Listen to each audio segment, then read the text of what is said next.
Tu vois, la culture chrétienne, la base de la culture chrétienne, Jésus, il a fait quoi? Jésus, il s'est levé contre l'Empire, hein?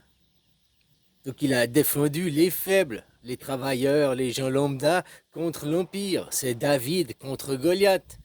Par contre, dans le christianisme, alors David a perdu, Goliath a gagné, vu que Goliath a sacrifié Jésus, quoi.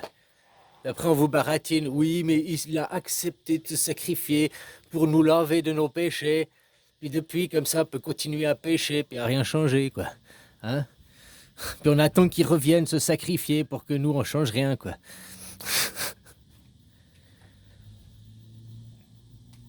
Toujours défendre le faible, l'oppressé, l'opprimé. Israël, Palestinien. Tu fais comme tu veux, les Palestiniens, c'est les faibles, c'est les opprimés, c'est les oppressés. Alors que maintenant, le monde christianiste défend bec et ongle Israël, c'est une hérésie, c'est l'aberration, quoi. Tu vois que le christianisme, c'est un monde de merde, hein. Voilà, quoi. Ils respectent même pas ses valeurs, ses fondements. Ils respectent même pas Jésus. Jésus, il serait jamais du côté d'Israël, hein. La guerre en Ukraine, la même chose. Si Jésus était là, le chrétien, les valeurs chrétiennes défendent le faible. C'est qui le faible? C'est qui l'opprimé? C'est les Ukrainiens. Mais les Ukrainiens russophobes, de Crimée, de Donbass, qui étaient persécutés par le gouvernement ukrainien. Ils les empêchaient de pratiquer leur religion, ils les empêchaient de parler leur langue, le russe. C'est un génocide. Ah oui, à la fin, il faisait de force. Oui, oui, il y a eu des attaques de force, oui, oui. Mais même s'il n'y avait pas de violence, du moment que l'on t'interdit de pratiquer ta religion et que l'on t'interdit de pratiquer ta langue, c'est un but génocidaire. C'est le début. Moi, je viens puis je dis ah ben, tu vois, nous en Suisse, on a les Suisses allemands. Il n'y en a aucun qui dit, on va pas dire aux Suisses allemands, bon, maintenant, interdit de pratiquer l'allemand. On parle tous français.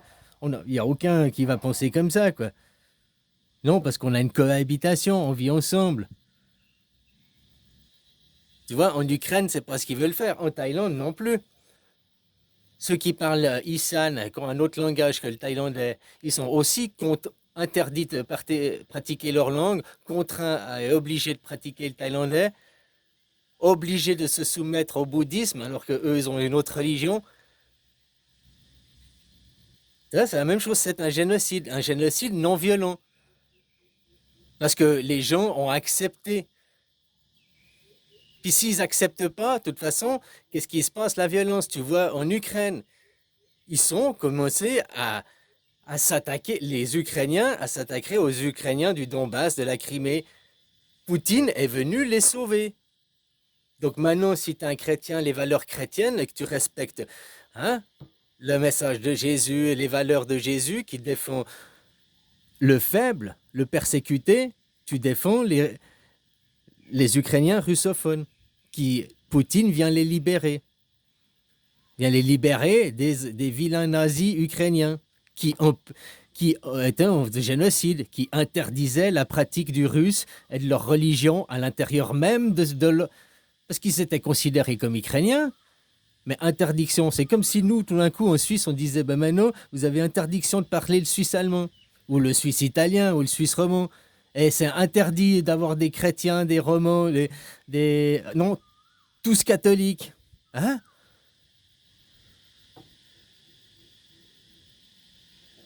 Le monothéisme, quoi. Parce qu'ils te font eux, ils croient que c'est à cause de. Tu sais, c'est ces gens. Je crois que ils veulent que tout le monde parle la même langue et tout parce que hein, ils ont peur que tu parles dans leur dos et de pas comprendre ce que tu parles, quoi. Hein, pouvoir te dominer, te contrôler, quoi.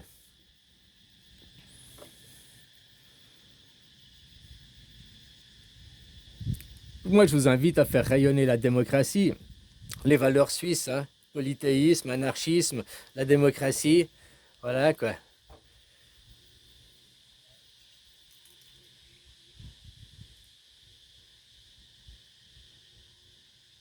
À moins que vous voulez continuer à vous soumettre à des maîtres. Parce que maintenant que ce soit la Chine, t'as vu, la Chine ou l'Amérique, mais de toute façon, ils sont cul et chemise, hein. Ça arrange, ça arrange les deux. Que les dés sont bipés, les matchs de catch, on sait tous que c'est truqué. Ils savent déjà lequel des deux va gagner. Mais les gens ils regardent quand même le combat pour l'art du combat, quoi. Blablabli, blablabla. Alors que tout est bipé d'avance, quoi. Les dés sont bipés d'avance. Rappelle-toi la couverture The Economist pour 2025 et rappelle-toi ce qui se passe là. Je l'ai plus en tête, hein, mais il y a aussi un moment, il doit avoir, cette année, il va y avoir une levée d'un mouvement protestataire.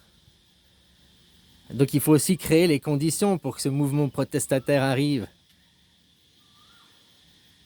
Tu sais, les gens, ils ont été élevés dans la docilité. On leur dit, t'es pas un homme, t'es une femme, va t'opérer. Oui, oui, d'accord, j'y vais. Ah ouais, t'as raison. Ah ouais. Excuse-moi, je savais pas. Hein? La même chose. C'est la même chose qui se passe au Donbass. Hein? Ah non, tu n'as pas le droit de pratiquer ta langue, machin, t'es obligé. Puis les gens, ils veulent pas. Alors ils viennent les mater par la force. Voilà, c'est la même chose. Ils t'implantent. Je te dis, c'est des guerres idéologiques, psychologiques. La bombe atomique t'explose les atomes, quoi. Mais la bombe médiatique, idéologique, qui atteint la psyché, quoi. Donc qui atteint vraiment. Tu vois, tu vas à la guerre, tu te bats, tu reviens, t'as perdu tes deux jambes, t'es en fauteuil roulant, mais t'as gardé ton identité, t'es toujours toi, quoi. Tu comprends ce que je veux dire? Ils n'ont pas réussi à te détruire. En faisant une guerre idéologique, une guerre médiatique, puis en venant te dire, tu n'es pas un homme, t'es une femme, ou t'es pas une femme, t'es un homme, enfin peu importe, t'es pas ce que t'es, là on vient détruire ton identité.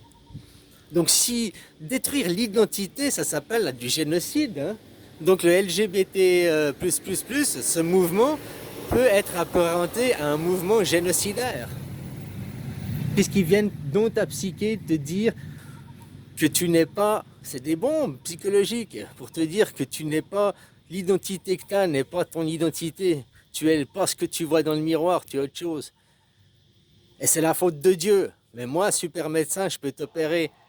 Ça, c'est les eugénistes qui sont comme ça, ceux qui ne croient pas en Dieu. Israël ne croit pas en Dieu, hein. Ils sont athées, les Israéliens. Mais par contre, ils utilisent Dieu, ils utilisent tout ça pour manipuler le peuple. Tu poses la question des Israéliens et tu poses la question, j'ai vu sur Internet, tu leur poses la question, vous croyez en Dieu? Non, non, on ne croit pas en Dieu, on ne reconnaît pas Dieu, l'existence de Dieu. D'accord, d'accord. Ben, pourquoi alors vous êtes le peuple d'élu? Ah, parce que Dieu nous a dit que... Ah, mais vous ne reconnaissez pas Dieu, mais vous reconnaissez qui vous reconnaît, quoi. Ah, alors, ils reconnaissent que Dieu existe, parce que ça les arrange pour dire qu'ils sont élus et qu'ils sont supérieurs. Mais après, pour se plier aux règles de Dieu, aux règles de la Bible, tout ça, hein, les règles, bah, normalement, si tu es chrétien ou même catholique, un vrai musulman, n'importe quelle religion, tu prônes le chemin du bien, tu cherches pas la guerre, tu cherches pas les conflits, tu cherches pas à étendre ton royaume, puisque c'est le royaume de Dieu, puis toi, tu comprends? Donc eux, ils font tout l'inverse de... Mais aussi, les gens avouent d'être un petit peu intelligents, hein, avouent de... Eh, coule l'eau, enlève l'eau du bain, là, trouve le bouchon, hein, trouve le bouton reset dans ta tête, et bah, réapprends, quoi. Voilà, c'est aussi simple que ça, quoi.